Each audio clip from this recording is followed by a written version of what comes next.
The Avengers. That's what we call ourselves. Sort of like a team. Earth's mightiest heroes type thing.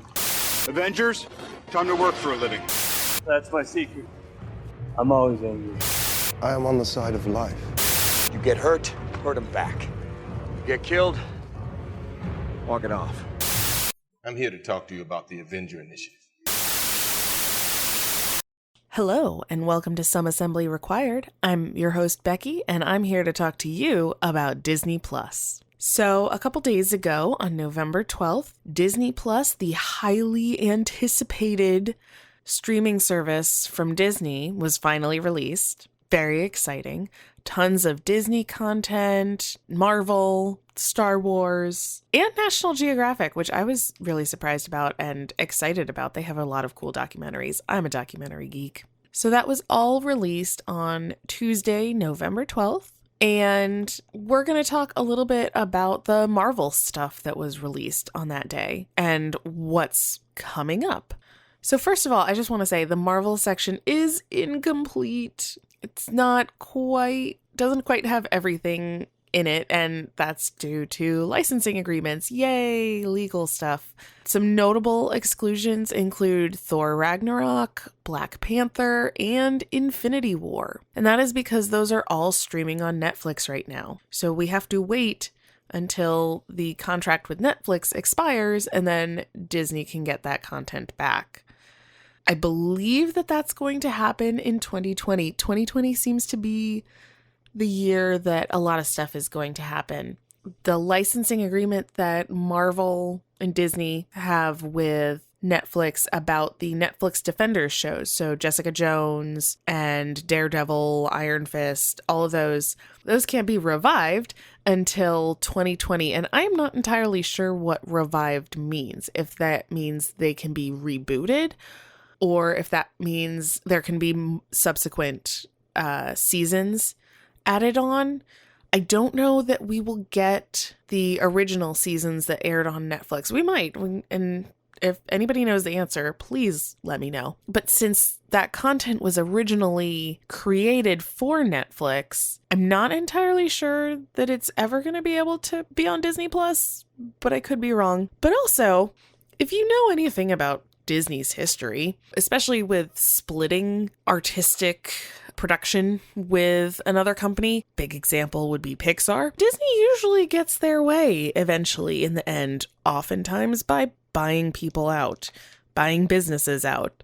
So I don't know if you know this, but Disney owns everything. And it's not a secret that they are really going after Netflix right now with this Disney Plus. They have so much stuff on there, and for such a cheap price, which Disney does not do things cheaply, but they are really plugging away at Disney Plus to drive business away from Netflix. I would not be surprised if Disney ends up buying Netflix, in which case all of those licensing things will go away. But that probably won't happen by 2020. We will see what happens. But for now, the Marvel Cinematic Universe is incomplete on Disney+. So if you are relying on Disney Plus to get all of your MCU needs, you are still going to have to supplement with some Netflix or buying physical copies or digital downloads. You're going to have to do something because you can't quite get it all right now, but it's coming. It'll be there eventually. One thing I really like is if you log on to Disney Plus, at the top, it has the Disney section, the Star Wars section, the Marvel section, the National Geographic section. If you click on any of those, but we're talking about Marvel, if you click on the Marvel section and scroll down to the bottom, it has something called Marvel Through the Ages, and it's a timeline of all of their content that goes in chronological order. So it starts with Spider-Woman, actually, the Spider-Woman cartoon series, and goes all the way up through Avengers Endgame, and then the original content that they are now making for Disney Plus. It's really cool to see, because I'm always like, oh God, which movie comes next? I can't remember. And it's all right there. It lays it out for you. It's fantastic. So if you like watching things in order, that is a really cool feature that I am a fan of. Another thing that I'm really excited about is that people are going to become more familiar with some slightly more obscure characters. A lot of people who aren't into comics may not be familiar with Miss Marvel and Squirrel Girl, for example, but because of the Marvel Rising series, which I started watching and I enjoyed, it got some bad reviews, but I thought it was fun. I'm just starting to get into it. But that is going to be a great way to introduce some more obscure characters who aren't in the primary MCU to people who aren't comic book readers and get them excited about more characters and more diverse characters. Apparently, the Marvel Rising series had been on Disney Channel. I didn't know anything about it. I mean, we cut cable years ago, so if it wasn't on a streaming service, we didn't know about it. So now I'm getting to watch that, and I'm quite enjoying it. Now, a lot of hype has been around the original content that's going to be coming to Disney Plus in the MCU universe. That was a little redundant. For the most part, it doesn't start until fall of 2020 with the Falcon and the Winter Soldier. That will be the first of the MCU series to be released, and that's coming out fall of 2020. We don't have an exact date. And then there's WandaVision, Hawkeye, Loki. I think I'm forgetting something else.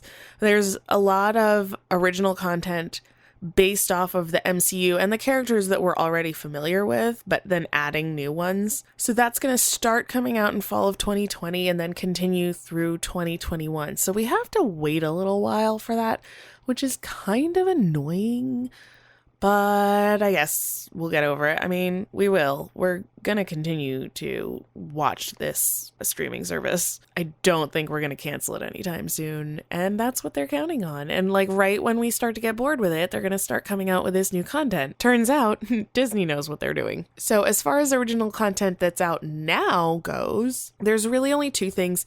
And in all honesty, there's only one thing.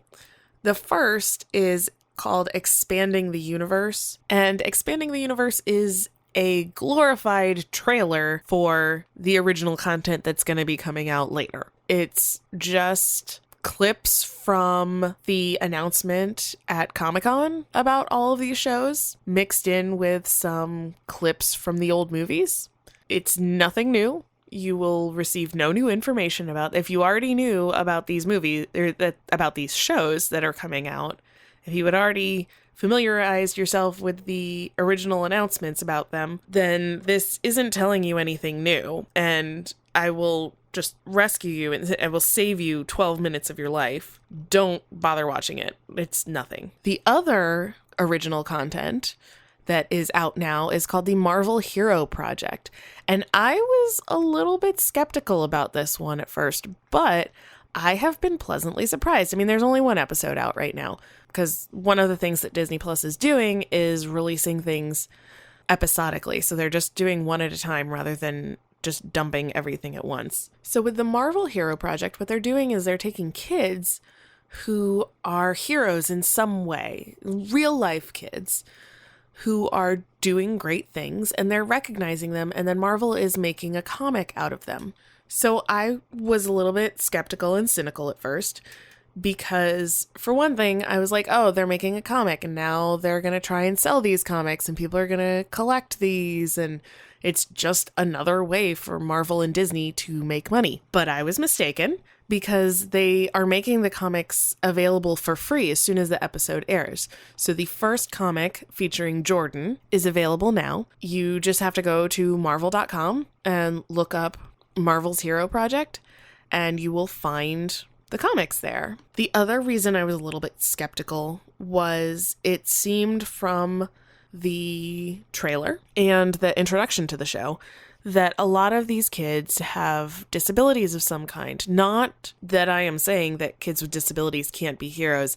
I'm a former special ed teacher, and if you listened to my panel from Tidewater Comic-Con, which was about characters with disabilities in comics, you know, I have no problem with people with disabilities being heroes. I think it's great. But sometimes there is this, I forget what it's called, but like admiration complex, where we admire people with disabilities solely because they have disabilities. And so I was a little bit nervous that they were going to be exploiting that, especially with this first episode, because the little girl, she's a very confident and charismatic teenager. Jordan, she is missing an arm. She has a limb difference is what they call it. And she has developed a prosthetic that shoots glitter out of it, which is awesome. Very cool. But I was like, that doesn't make her heroic.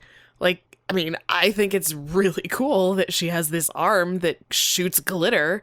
That's fantastic. And that makes her happy. That's great. But that doesn't make her a hero. So I was like, why are they making a big deal out of her and focusing on her as a hero? But as it went on, what is heroic about her is that she is really advocating for people with disabilities to be involved in design and creation. And that is so important. What she was talking about is universal design. She didn't use that term, but that's what she was talking about. And universal design is something that I am very passionate about. And what that means is that if you design something that can be used by everyone, then everyone benefits. So one of the things she talks about in the episode is, she goes to the bathroom and you see the paper towel dispensers that say pull with both hands. Well, she can't. She's only got one hand. So if you design something, granted, those already exist, they're automatic dispensers. If you use those instead, then that's not only beneficial to her with only one hand, that's beneficial for me when I go into the bathroom with my infant and I only have one hand because my other one is holding him. Same thing with like my big thing is like ramps and automatic doors, things that are made for people with wheelchairs. Well, again, I'm not in a wheelchair, but I do have a giant stroller that I push around, and it's really convenient for me to have ramps and automatic doors. And that's what universal design is. It's designing for people with disabilities, but for the benefit of society as a whole. And so that's what makes her heroic. That's what makes Jordan heroic, is that she is really pushing for people to think about universal design. And she's also pushing for people with disabilities to get involved in the process, to not expect everybody to think about their needs, but to address their needs themselves. Say, look, this is a problem that I'm having, so let me be part of the solution rather than expecting somebody to solve it for me. So I fell in love with her. She was fantastic. I also fell in love with her parents because they talked about the day she was born and they saw that she only had one arm and they said, she's fine. She's fine. And you can tell that her parents really support her and have let her become independent and have really encouraged her to not act as though she is disabled, to not let her disability impact her independence. And that is so important. I realize I'm going off on a tangent here about disabilities because that's like my realm of expertise and my passion while I'm sitting here talking to you about Marvel. But I think it's really cool that they are doing this series, and I'm very excited that they're making these things available for free so that people can, get into them. When I gave my panel on characters with disabilities back in May, one of the questions was, how can we encourage more content, more diversity in any realm? Diversity in race, diversity in religion, diversity in sexuality, diversity in ability, because ability and disability are also aspects of diversity. But how can we encourage that in comics? And the answer is read comics with diverse characters. So buy comics, if they're good, that have diverse characters, or download, if these are free, comics with diverse characters, and watch shows with characters who are diverse. Anyways, I realize I've gone off on a tangent, but I really would like to encourage people to watch this show. I think it's going to be good. I'm excited to see these other kids and see what they have to offer. and have them show the world what they have to offer. I think that's really cool, and I'm really pleased that Marvel is giving them a platform for this. And I'm really pleased that it's not just a money grab, which is, I love Disney, but I'm always surprised when something is not a money grab. So anyways, that's just a brief overview of what is on the Marvel section of Disney Plus. If you have watched something and you're really into it and you want to let us know about it, if you have any recommendations, any questions about the content that's on there, please shoot us a message, leave a comment, and we will answer it either on Facebook or Twitter, Instagram, or on our next podcast. So Andrew will be back with the regularly scheduled, I don't know what episode he's on. I should know. I don't. But he will be back with whatever the next episode and the next comic is. So please come back and listen to us. I'm Becky. Thank you for listening. See you later. All right, hey. All right, good job, guys. Let's just not come in tomorrow. Let's just take a day. You ever tried shawarma? There's a shawarma joint about 2 blocks from here. I don't know what it is, but I want to try it.